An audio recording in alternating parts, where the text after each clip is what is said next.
Good morning. It's my last day of Hadrian's Wall, and last night I stayed at the Travelodge, so I had much needed shower and sleep in bed. I dried some stuff out, recharged some things, had dinner at a steakhouse, then I had a good breakfast at the hotel.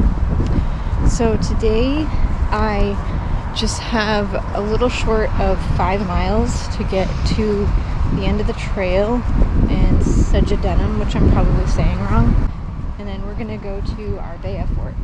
So it's there that we should see some remains of the wall as well as reconstruction of a gate. So that will be really cool to see. And of course there's also fort ruins there. And then later in the day I'll be heading up to Mulgai, where I'm starting the West Highland Way tomorrow. So that's exciting. So today only less than 5 miles of actual hiking.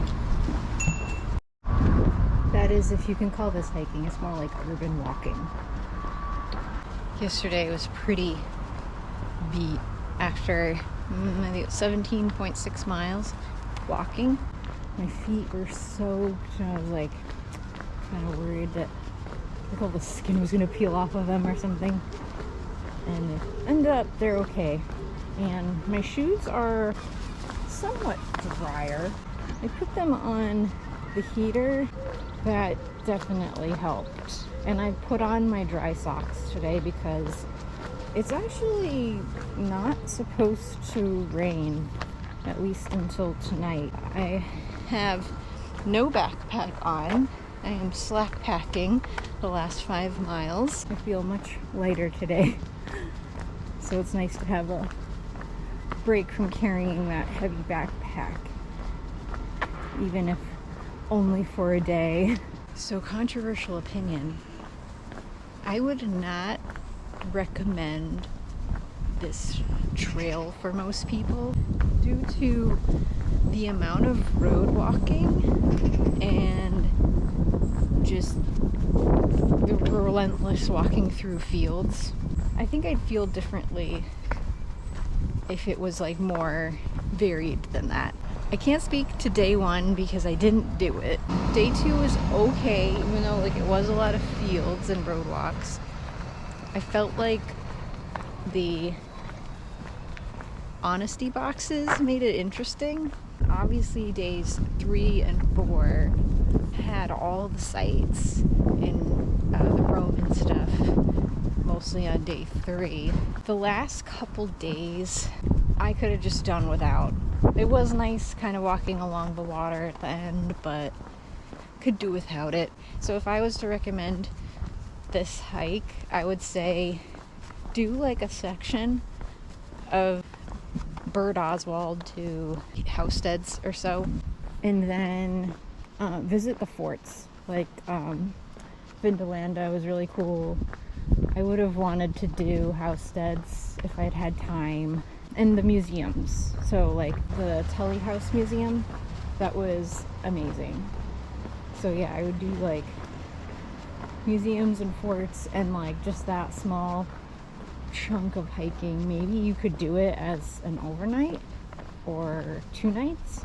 I felt like the hiking, especially like the relentless road walking and field walking, kind of took away from the rest of it in a way where it was kind of like I didn't have time to do like the historical things that I wanted to do.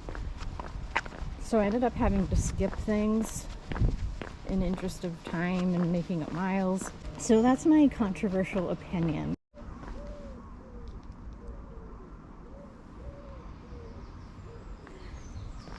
If you could hear whatever made that sound, I have been wondering for this whole trip what kind of bird or animal that is, because it's just been constant. And every time I turn the camera on, it stops. Really want to know what that is. So this is St. Anthony's Point. This is a Look back at the city we just came from. And it looks like we keep heading along the river. The other thing, if you really had to through hike the whole thing, I would say like this 7 days is like the minimum that I would even consider, because I was pretty beat. There was a couple days where I was like pushing close to 20 miles in a day, and my feet were pretty tired and I was pretty exhausted, and then I had barely time to get everything, all my camp chores done and get ready to sleep and get up and do it again. So I would take longer if I really wanted to do this again. and just be able to have more time to enjoy the sights and not feel like I was in a rush to get done, because that's really what it felt like a lot of the time was, oh, I have to get to camp before check-in closes, and so I can't stop at this awesome fort. So unless you're like someone who's like a super fast hiker, which I know there's like a lot of them on YouTube that, they finish it in like 4, 5, 6 days, no problem. I am not one of those people, as you probably know. So even 7 was like, that was a lot for me. So I'm quite perplexed because according to my map, I missed a turn somewhere, and I'm still not on the trail. You can see from my map, but there's a sign here indicating that I am on the trail. So I don't know, should I go up there? I guess I'm gonna see if this connects back up to where I'm supposed to be.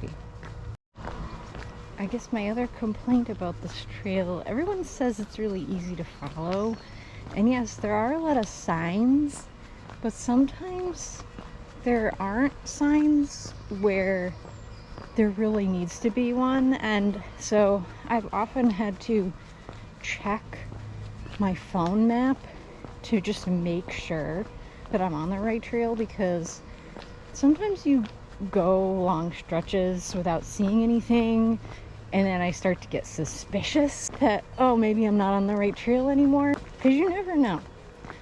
You never know if you've gone off a trail unless you check, and then you realize, oh wait, I just went 2 miles out of my way or something, and then you have to backtrack.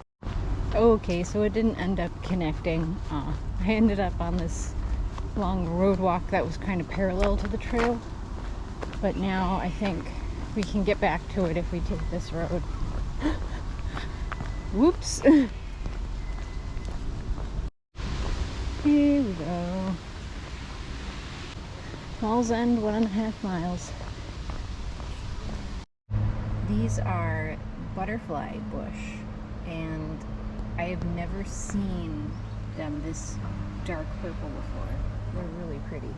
So there's Roman baths down here, but I don't know how far off the path. Oh! Is this it? Ah, okay. Cool. I think this is the site of the first Roman baths. That's the hot room with the thing sticking up. The ground has risen because of coal falling from the wagonway, and because earth and clay was dumped here when the Swan Hunter shipyard was enlarged in 1900. So it's kind of buried. Neat. There we go. Well, we didn't quite go 84 miles, but we're at the end of the trail.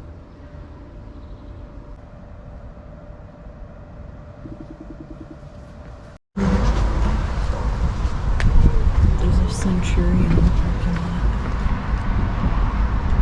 lot. Oh, somebody knitted him a scarf and some flowers. How cute. This is the Fort Segedunum.